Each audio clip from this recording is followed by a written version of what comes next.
네, 책 읽어주기 시작하겠습니다. 우시라님, 감사합니다.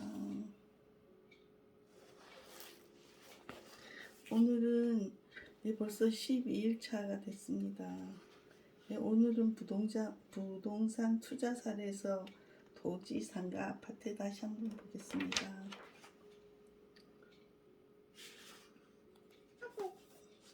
부동산 투자 사례에서 토지 경우 네, 저희가 그 다닐 때 교수님께서 뭐라고 말씀하셨냐면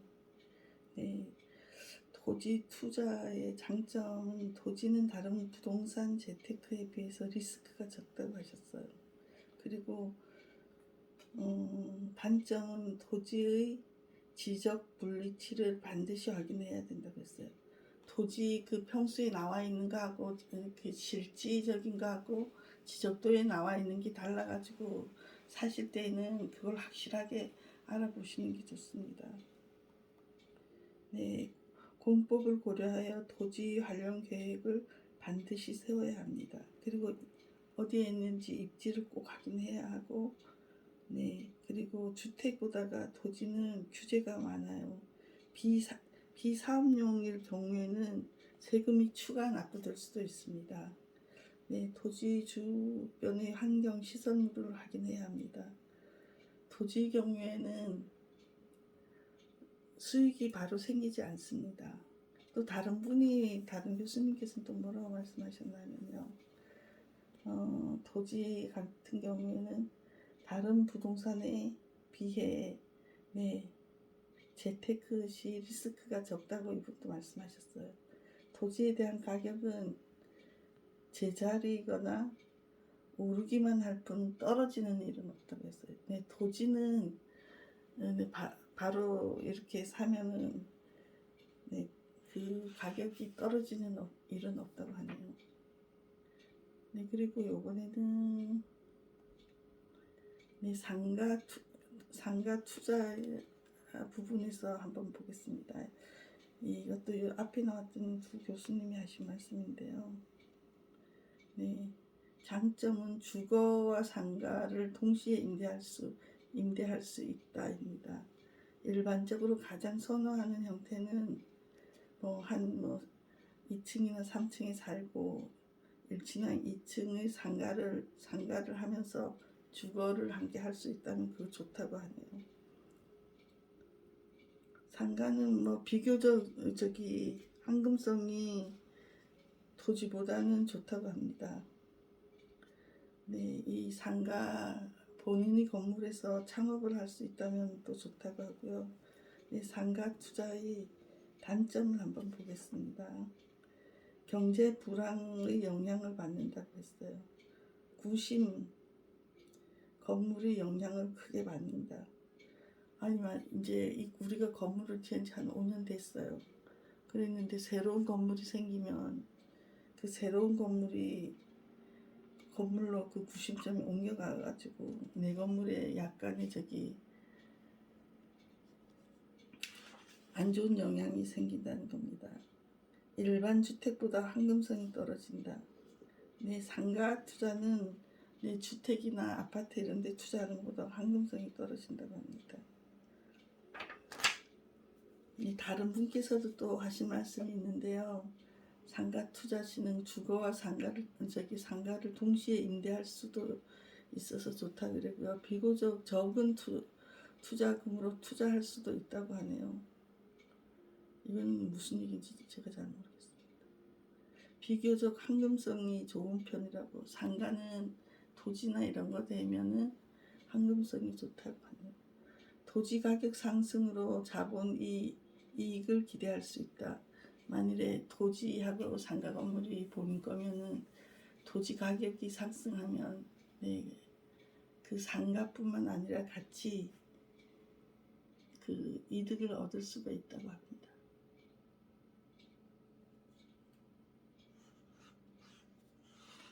이번에는 아파트 부분 한번 보겠습니다. 아파트에 투자했을 경우 장점은 아파트는 적은 금액으로 갭 투자를 할 수 있다고 합니다. 갭 투자에서 시작해 전세를 놓고 돈을 조금씩 모아 월세로 전환할 수 있다고 합니다. 그렇게 되면은 네, 투자에 그래도 성공하는 거죠. 그 상가입지 분석과 같은 아파트 정보는 수집하기가 훨씬 수월합니다. 네, 저기 상가의 저기 그 입지 분석은 조금 저기 그 아파트보다는 어렵다고 생각이 돼요.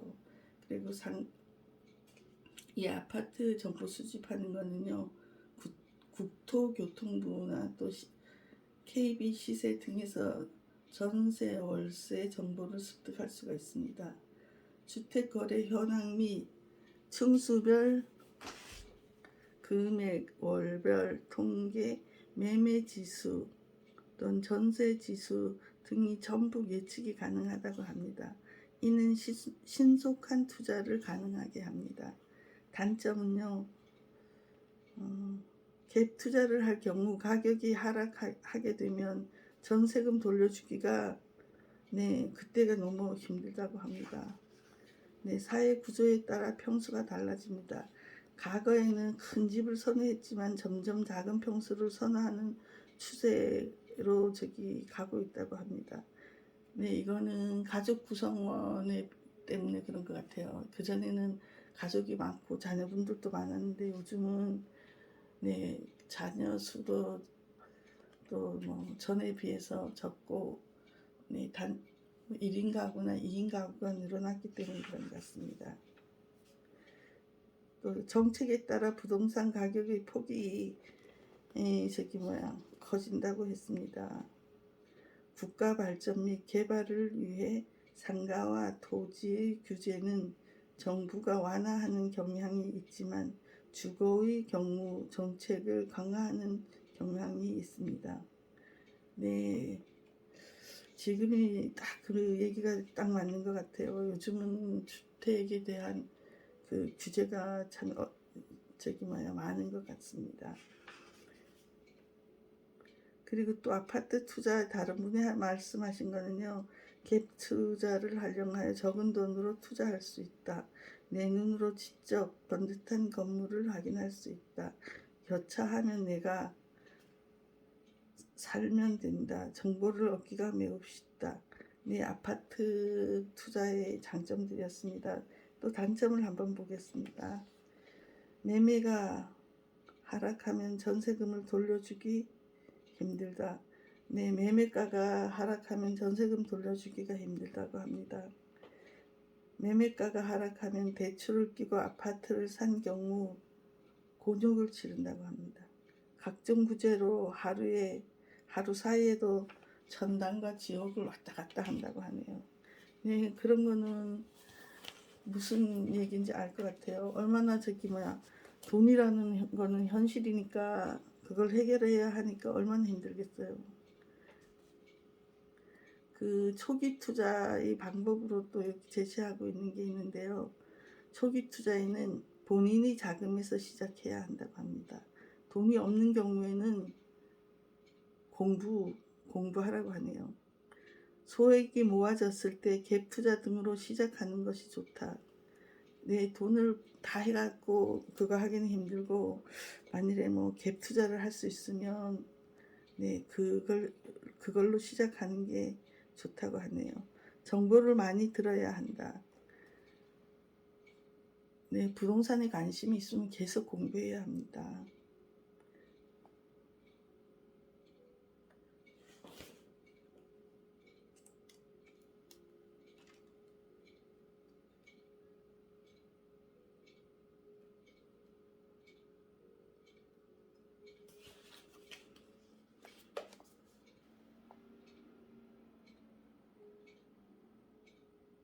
그리고 금액과 나이에 맞는 투자를 해야 한다고 합니다. 예, 가족과 합의를 한 뒤 투자를 해야 한다고 합니다. 네, 이 투자할 경우에 남편하고나 아내하고 의견 교환 없이 하면은 네, 분란이 날 수가 있으니까 그걸 조심하라는 얘기인 것 같아요. 네, 이거는 또 어떤 분이 투자에 대해서 10개명 해가지고 적어놓은 게 있거든요. 장기적으로 보고 무리수를 두지 말라. 올인하지 말라. 적은 투자부터 시작해라.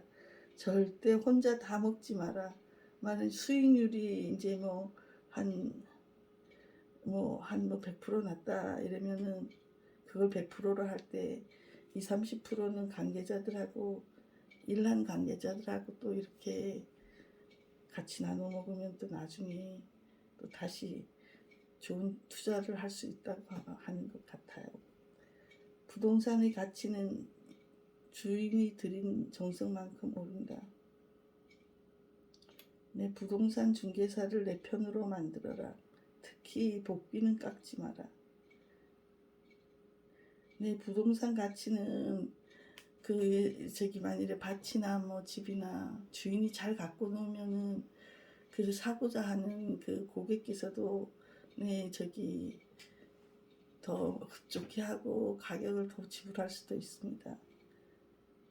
그리고 부동산 중개사나 이런 분들을 가까이 두시면은 좋은 물건이 나왔을 때 그 정보를 빨리 받아볼 수가 있습니다. 특히 복비는 깎지 마라 이렇게 했는데요. 이제 복비는 깎지 안 하고 지불하면 다음 기회에 또 좋은 게 왔을 때 1차적으로 정보를 받아볼 수도 있을 거라는 그 믿음 때문인 것 같습니다. 임야를 대지로 형질 변경해 명품 땅으로 만들어라. 만약 임야나 대지 같은 걸 이렇게 사면은 공을 들여갖고 만들어가지고 잘 갖고 놓으면은 팔기가 쉽다는 얘기인 것 같아요. 부동산 투자를 할 때 7, 80%는 자기 자본으로 해야 합니다. 너무 많은 대출을 안고 있으면 이자 부담이 될 수 있고,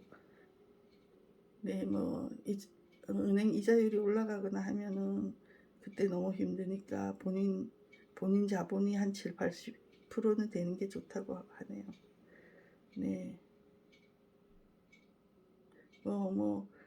하다더라 이래는 주변의 말에 휩쓸리지 말고 아는 지역에만 투자하는 게 좋다고 합니다.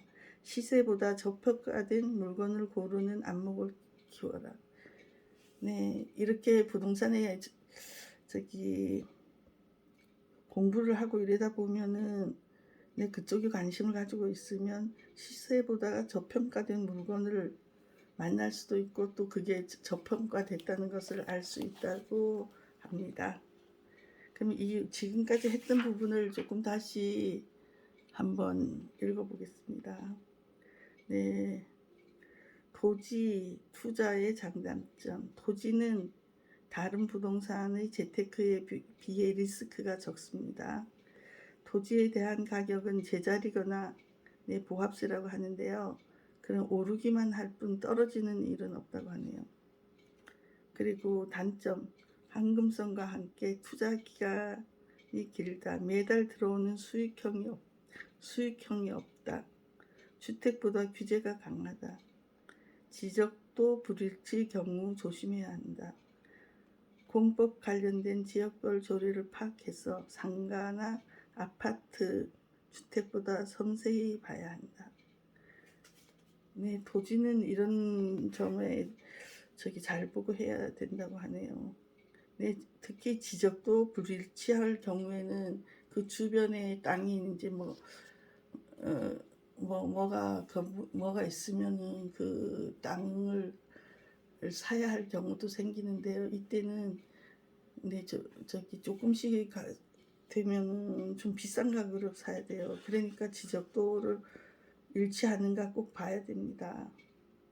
상가 투자 이제 또 장단점을 보겠습니다. 상가 투자는 장점으로는 주거와 상가를 동시에 임대할 수도 있다고 합니다. 비교적 적은 투자금으로 투자할 수 있다고 하고요. 비교적 황금성이 좋은 편이라고 하네요. 토지에 비해서는 황금성이 좋다고 보는 것 같습니다. 토지 가격 상승으로 자본 이익을 기대할 수 있습니다. 이 상가 건물이 건물을 지었는데 토지가 있으니까 그 토지 가격이 올라가면 네, 가치 가격이 상승한다고 얘기하는 것 같아요. 그리고 상가 투자의 단점은요, 상권이 형성되지 않은 곳은 상가 임대가 어려워가지고 또 난을 겪게 됩니다. 주변의 상권에 따라서 영향을 받습니다. 일반 주택보다 황금성이 떨어집니다. 네, 주택 같은 경우에는 네, 뭐 사고 팔고가 상가보다는 더 쉽다고 합니다. 그럼 이번에는 아파트 투자의 장단점을 보겠습니다. 아파트 투자의 장점은 갭 투자를 활용하여 적은 돈으로 투자할 수 있다고 하네요. 그리고 두 번째는 내 눈으로 직접 내 건물을 확인할 수가 있어요. 안과 밖, 밖은 아파트 경우는 그렇지만 안을 확인할 수도 있습니다. 샀는데 전세도 안 나간다 이러면은 내가 가서 살아도 된다는 겁니다. 정보를 얻기가 내 상가나 토지에 비해서 쉽다고 하네요. 단점은 매매 가격이 하락하면 전세금을 돌려주기가 힘들다고 합니다. 매매가가 하락하면 대출을 끼고 아파트를 산 경우 곤욕을 치른다고 하네요. 네, 이자가 올라가면은 네, 그걸 갚으려면은 네, 신경 많이 써야 될 것 같아요. 이 각종 규제로 하루 사이에 천당과 지옥을 오갈 수 있다고 합니다. 네, 아파트의 경우 다른 부동산도 그렇지만은 이 규제가 심해지면은 거기에 걸리면은 아마 진짜 천당과 지옥을 왔다 갔다 할 수 있을 것 같아요. 네, 여러분도 만일에 투자를 한다고 하시면 부동산 공부를 하시고 관심을 가지셔야지 네, 좋은 물건과 좀 저평가된 물건을 볼 수가 있습니다. 감사합니다.